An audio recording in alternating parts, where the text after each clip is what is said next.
Please take your seats quickly, ladies and gentlemen. Thank you. Hi guys, and welcome to 1 Minute Tennis.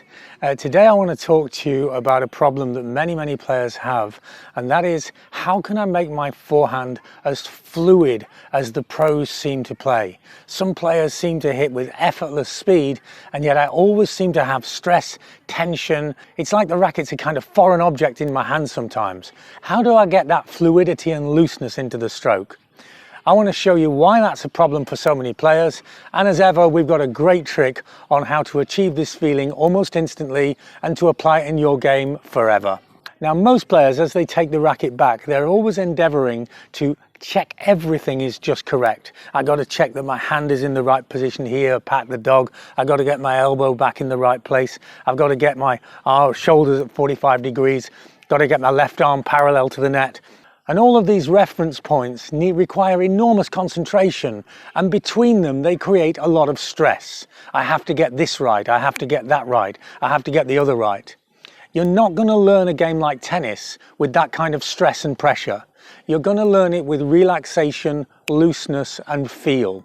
So you might have a perfect take back with everything technically correct, and yet you still have a stroke that feels wooden, mechanical, artificial, and you don't hit the ball with the kind of power that you really want. So my suggestion to try and learn this is very simple. What I have here is a canvas bag, and what we've got inside it is 3 or 4 tennis balls. For the coaches that are out here, you might have seen the trick I'm going to show you applied to serves. But I haven't seen it applied to forehands, and yet the forehand is becoming more and more a throwing motion as opposed to the old-fashioned controlled stroking motion.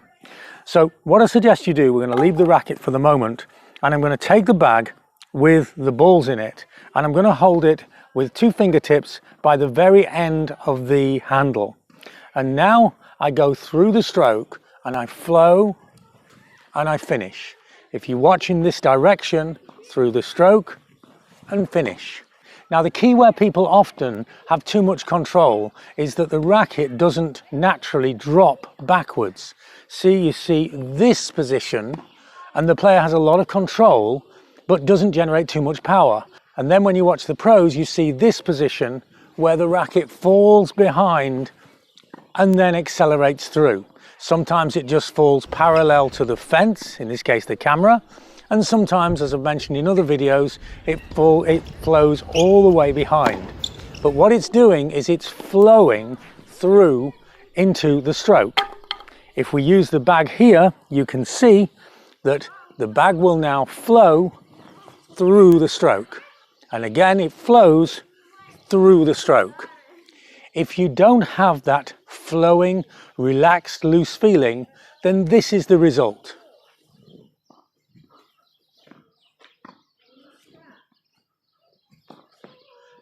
And now we go to the similar movement, but with the flow. Without the flow, and with the flow. The movements are really similar, but they feel totally different. And they feel totally different to the ball, and they feel totally different to the opponent that you have to play. Use this trick to get the feel of the stroke, and then, with progressions, start to apply it into your game. I suggest the progressions as so. The first one is, to get the feel, is that you make the swing of the bag with the balls with your eyes closed. And now you can just feel it. Again, back, and you just feel it. Now I'll swap to the racket and I make the stroke with my eyes closed, and I want the same feeling, the same looseness. And then we self-feed and we try and maintain that same looseness of the stroke. Try this now in your game or your player's game and let us know how it works for you. You know we love your feedback and we always reply to every single comment. Don't forget to like, share and subscribe the channel, please. And remember, if you need more help with your game, we do one-to-one online consultations. It's a very unique service. The link to that's below. Thanks for watching, and see you next time for more unique tennis lessons that really work.